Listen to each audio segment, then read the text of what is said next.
صحافی عمران ریاض خان کو رات دوبارہ سے پنجاب پولیس نے گرفتار کر لیا ہے۔ یہ کوئی پہلا موقع نہیں ہے کہ عمران ریاض خان کو یہ گرفتار کیا گیا ہے۔ یہ پہلے بھی ہمیں پتا ہے کہ وہ اتنے دن 142 دن پہلے بھی وہ گم رہے، اور انٹرسٹنگ بات یہ ہے کہ اس وقت ریاستی تمام اداروں نے کہا کہ ان کے پاس ریاض خان کا کوئی پتہ نہیں ہے کہ وہ کہاں پر ہے، لیکن بہرحال ہائی کورٹ کے اندر پھر بعد میں کچھ چیزیں واضح ہو گئی۔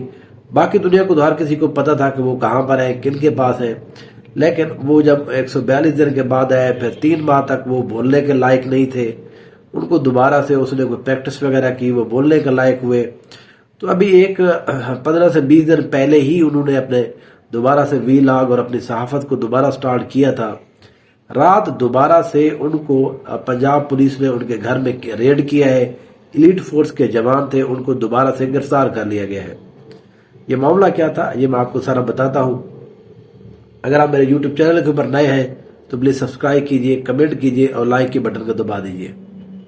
عمران ریاض خان بڑے کنٹروورشل صحافی رہے ہیں، کیونکہ جو مسلم لیگ نون ہے یا پاکستان پہ پارٹی ہے، ان کا یہ خیال ہے کہ وہ کسی پارٹی کی سائیڈ کو لیتے ہیں۔ حالانکہ ہم نے دیکھا ہے پورے پاکستان کے اندر جتنے بھی صحافی ہیں وہ آپ کو نظر آتا ہے یا تو وہ اس سائیڈ کے اوپر ہے یا تو وہ اس سائیڈ کے اوپر ہے۔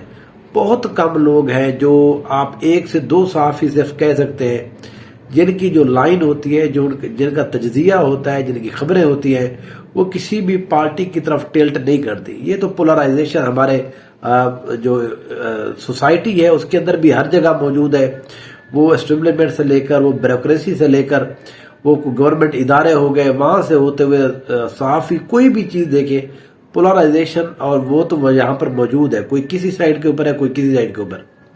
لیکن عمران ریاض خان کو رات جو گرفتار کیا گیا ہے وہ معاملہ یہ تھا کہ پچھلے 2 دن سے ختم نبوت کے حوالے سے چیف جسٹس کے کچھ ریمارکس کو ایک مس انٹرپریٹیشن کی جا رہی تھی۔ اب وہ مس انٹرپریٹیشن میں اس لیے کہہ رہا ہوں کیونکہ اب سپریم کورٹ نے اس کے اوپر ایک وضاحتی بیان دیا ہے۔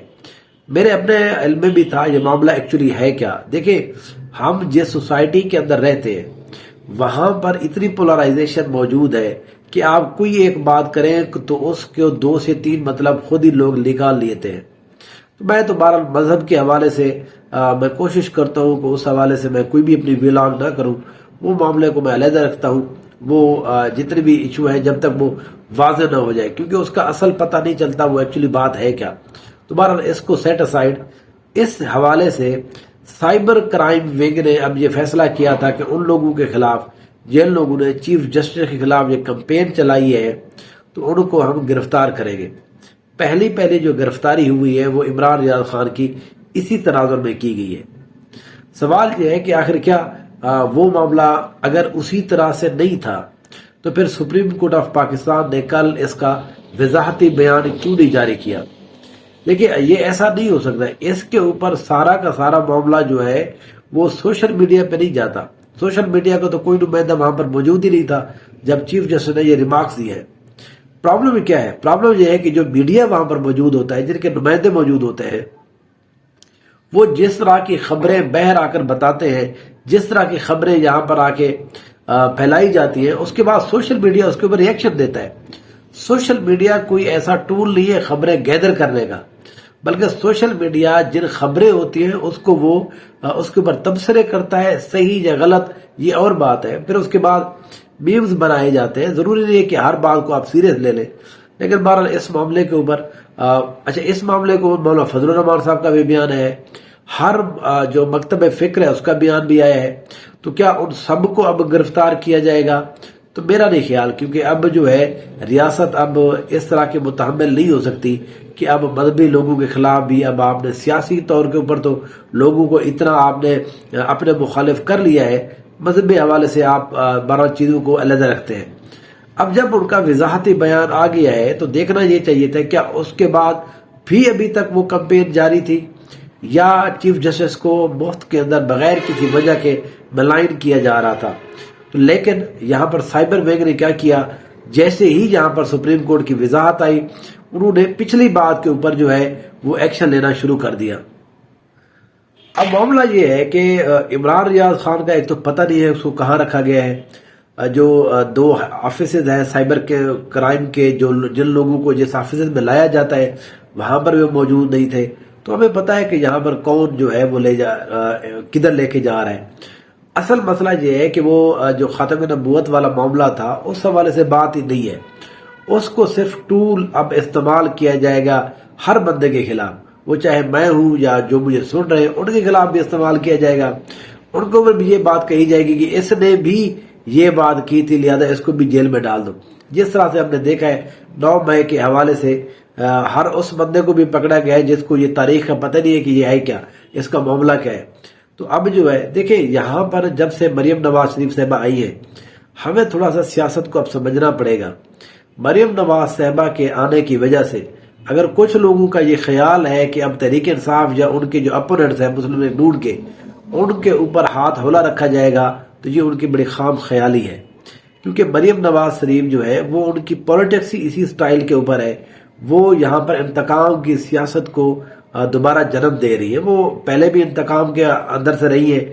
ان کی جتنے بھی آپ میڈیا کے اندر تقاریر دیکھیں، جہاں پر بھی دیکھیں، اس کے اندر ایک مدبر پن جو ہے جو وہ نہیں نظر آتا. وہ بہرحال وہ ہر کسی کا اپنا ایک سٹائل ہوتا ہے. تو بہرحال مریم نواز صاحبہ کا یہ سٹائل ہے کہ وہ اپنے مخالفین سے اپنے بارے میں وہ غلط نہیں سن سکتی. یہ آج عمران ریاض خان کو گرفتار کیا گیا ہے، ہو سکتا ہے کچھ دنوں بعد منصور علی خان بھی گرفتار ہو جائے، کوئی اور بھی گرفتار ہو جائے، ہم بھی گرفتار ہو جائے. تو کیونکہ یہ اب پنجاب کے اندر اس طرح کا معاملہ چلے گا. اب اسی تناظر کے اندر پاکستان پیپلز پارٹی اور نون لیگ کے اندر جو ہے اختلاف کی ایک بو ہے. یہاں پر مجھے نظر آ رہی ہے کہ اس ایک وجہ سے مسلم لیگ نون اور پاکستان پیپلز پارٹی کے اندر اختلاف ضرور ہوگا. اب الیکشن کے بعد جب پہلی ان کی میٹنگ ہوئی تو اس میں بھی پاکستان پیپلز پارٹی نے یہ گلہ کیا ہے مسلم لیگ نون کے ساتھ کہ ہم آپ کو کہتے رہے ہیں کہ لوگوں کو پولیٹیکلی جس طرح سے آپ نے ان کے اوپر تشدد کروایا ہے، جس طرح لوگوں کے گھروں میں پولیس گئی ہے، اس سارے کا سارا جو ملبہ ہے وہ آپ کا اور ہمارے اوپر بڑھا ہے اور ہمیں سیاسی طور کے اوپر اس کا نقصان ہوا ہے. تو اب بھی پاکستان پیپلز پارٹی نے یہ پہلے کہا ہے کہ یہاں پر جو ہے سیاسی بنیادوں کے اوپر چیزیں نہیں چلیں گی، ہم آپ کا ساتھ نہیں دیں گے. لیکن مریم نواز جو ہے وہ ایک اور سٹائل میں سیاست کرتی ہے. تو بہرحال اس کا ہم پہلا نتیجہ دیکھ چکے ہیں. آئی جی صاحب جو ہے وہ ویسے بھی اسی طرح سے کام کر رہے ہیں جو پہلے سے کر رہے تھے. سننے میں یہ آ رہا ہے کہ شاید ان کو تبدیل کیا جا رہا ہے لیکن پالیسی تبدیل نہیں کی جائے گی. محسن نقوی صاحب جو ہے وہ اب چلے گئے ہیں اس کے اندر کرکٹ بورڈ کے اندر، اور وہیں سے وہ اپنے جتنے بھی چہیتے ان کے پولیس کے افسران تھے وہ سارے کے سارے ڈیپوٹیشن کے اوپر اب کرکٹ بورڈ کے اندر جا رہے ہیں. پرانے صاحب کا فوجی بھی وہیں پہ جا رہے ہیں، پولیس افیسر بھی ڈیپوٹیشن پہ وہیں پہ جا رہے ہیں. تو اب جو اگلی جو چوکی ہے وہ بہرحال پولیس کی یا بیوروکریسی کی یا اسٹیبلشمنٹ کی، وہ بہرحال کرکٹ بورڈ ہے کیونکہ وہاں پر بہت زیادہ پیسے ہیں. تو ہمیں پتہ ہے جہاں پر پیسے ہوتے ہیں تو پھر لوگ وہاں پر زیادہ اکٹھے ہوتے ہیں. بہرحال پھر آپ سے بات ہوگی. Thank you so much.